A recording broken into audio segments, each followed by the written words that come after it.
사랑하는 기쁨의 교회 성도 여러분, 안녕하세요. 오늘은 다 같이 사무엘상 24장 1절에서 7절까지의 말씀을 함께 묵상하겠습니다.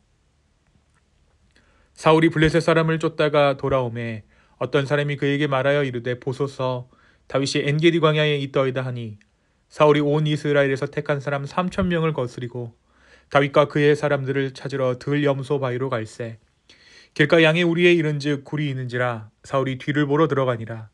다윗과 그의 사람들이 그 굴 깊은 곳에 있더니 다윗의 사람들이 이르되, 보소서, 여호와께서 당신에게 이르시기를 내가 원수를 너의 손에 넘기리니 내 생각에 좋은 대로 그에게 행하라 하시더니 이것이 그날이니이다 하니, 다윗이 일어나서 사울의 겉옷자락을 가만히 베니라.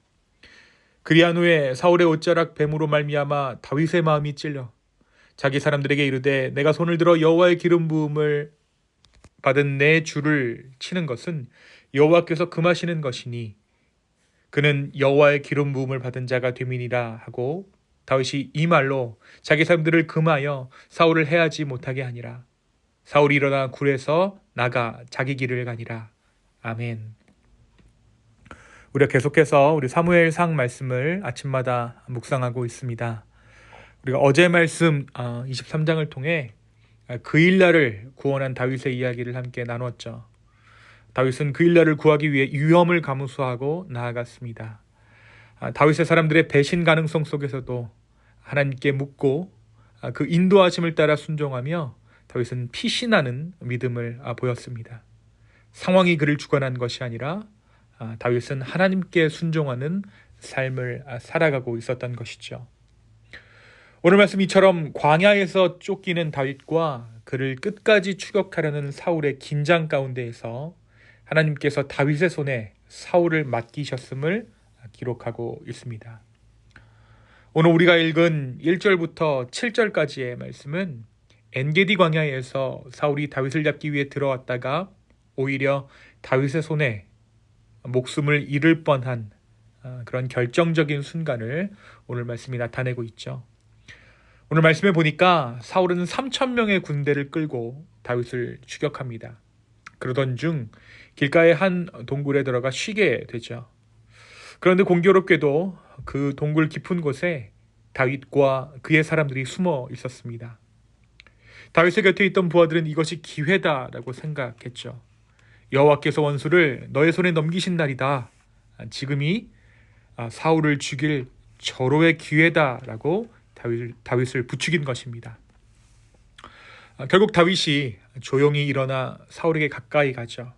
하지만 그는 사울을 죽이지 않고 그의 옷자락만 살짝 베어냅니다. 그러나 그 일, 그러니까 사울의 옷자락을 벤 이후에 다윗의 마음은 크게 찔림을 받게 됩니다. 오늘 본문이 이야기하는 마음이 찔렸다라는 표현은 원어적 표현으로 보면 양심이 강하게 책망을 받은 상태를 의미합니다. 그러니까 하나님 앞에서 자신의 행동이 옳지 않았음을 깊이 자각했다라는 것이 오늘 말씀이 기록하는 건 마음이 찔렸다라는 표현이 담고 있는 내용입니다. 다윗은 비록 사울을 해하지는 않았지만 기름 부음 받은 왕의 옷자락을 벤 것조차 하나님 앞에서 가볍게 여길 수 없는 일로 받아들였던 것입니다. 그래서 다윗은 이 행동을 두고 부하들에게 말합니다. 내가 손을 들어 여호와의 기름 부음을 받은 내 주를 치는 것은 여호와께서 금하시는 것이다. 결국 다윗은 자신의 손으로 문제를 해결하지 않고 하나님의 때와 방법을 신뢰하며 그 상황들을 내려놓습니다. 이 장면은 다윗의 믿음이 단순히 전쟁터에서의 용기가 아니라 힘이 있음에도 불구하고 하나님을 경외함으로 스스로를 절제하는 믿음이었음을 보여주는 중요한 대목입니다. 그가 하나님의 마음에 합한 자였던 이유를 보여주는 결정적인 장면인 것입니다. 사랑하는 성도 여러분, 오늘 이 말씀은 우리에게 무엇을 말해주고 있습니까? 우리는 살아가면서 모든 상황이 나에게 예스라고 말해주는 순간들을 경험합니다. 상황도 열리고 주변 사람들의 의견도 맞다라고 말하고 기회까지 주어지는 때가 있죠. 그럴 때 우리는 쉽게 이것이 하나님의 뜻이다라고 결론 내리기가 쉽습니다. 그러나 오늘 말씀은 우리에게 중요한 사실을 일깨워줍니다. 열린 상황이 곧 하나님의 뜻을 의미하지는 않는다는 것입니다. 다윗이 바로 그런 순간을 맞이했습니다. 사울이 아무런 방비 없이 자신의 집에 들어왔고 자신의 앞에 들어왔고 주변 사람들까지 하나님께서 원수를 너의 손에 넘기신 날이다 라고 말했습니다. 겉으로 보기에는 모든 조건이 다윗의 행동을 정당화해 주는 것처럼 보였죠. 그런데 다윗은 거기서 멈춥니다. 다윗은 상황이 아니라 하나님을 기준으로 판단하고자 했던 것이죠. 중요한 것은 내가 지금 이것을 할 수 있느냐가 아니라 이것을 과연 하나님께서 기뻐하시는가 였습니다. 사랑하는 성도 여러분, 하나님께서 어떤 상황을 허락하실 수는 있습니다. 그러나 그 상황 가운데 우리가 어떻게 행동할지는 우리의 믿음의 선택에 맡겨질 때가 있죠. 그래서 신앙은 단순히 기회를 붙잡는 것이 아니라 그 기회 앞에서도 하나님을 먼저 묻는 삶입니다. 다윗은 자신의 손으로 결과를 만들어내지 않았습니다. 그는 하나님께서 이루실 때와 방법을 신뢰하며 한 걸음 물러섰습니다. 오늘 우리의 삶에도 비슷한 선택의 순간들이 있습니다. 모든 것이 가능해 보일 때 오히려 더 하나님의 뜻을 묻는 우리가 되기를 소망합니다. 주님, 이것이 가능한 일이 아니라 주님께서 기뻐하실 만한 일입니까? 이렇게 주님 앞에 묻고 정말 우리 하나님께서 기뻐하시는 삶을 살아가는 저와 여러분 되기를 예수님의 이름으로 축원합니다.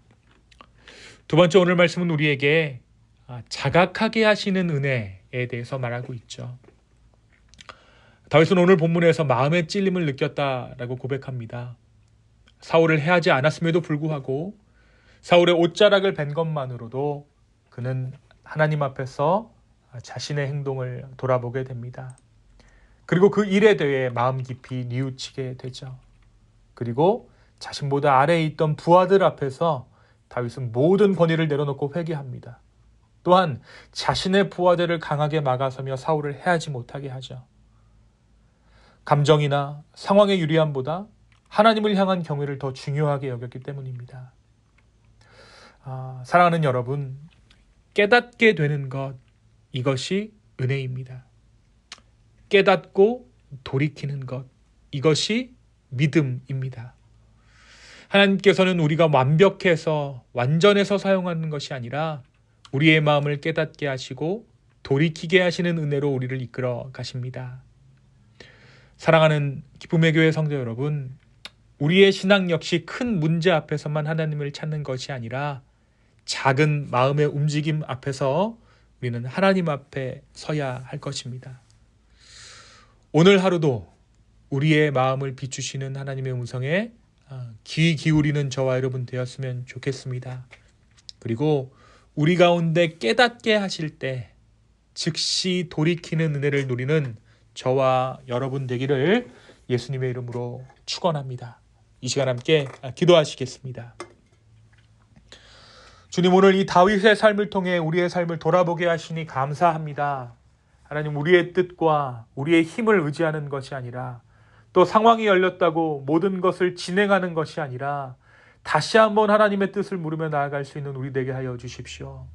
또한 우리의 마음 가운데 하나님께서 말씀하실 때 다시 한번 우리의 삶의 자리를 멈추고 아버지 앞에 귀를 기울이며 주님께서 기뻐하시는 것을 믿음으로 결정하는 우리 모두 되게 하여 주시옵소서. 주님, 연약한 우리를 하나님의 자녀 삼아 주심에 감사합니다. 오늘 이 하루도 주님께서 인도하여 주시옵소서. 감사합니다. 이 모든 말씀 예수님의 이름으로 기도하였습니다. 아멘.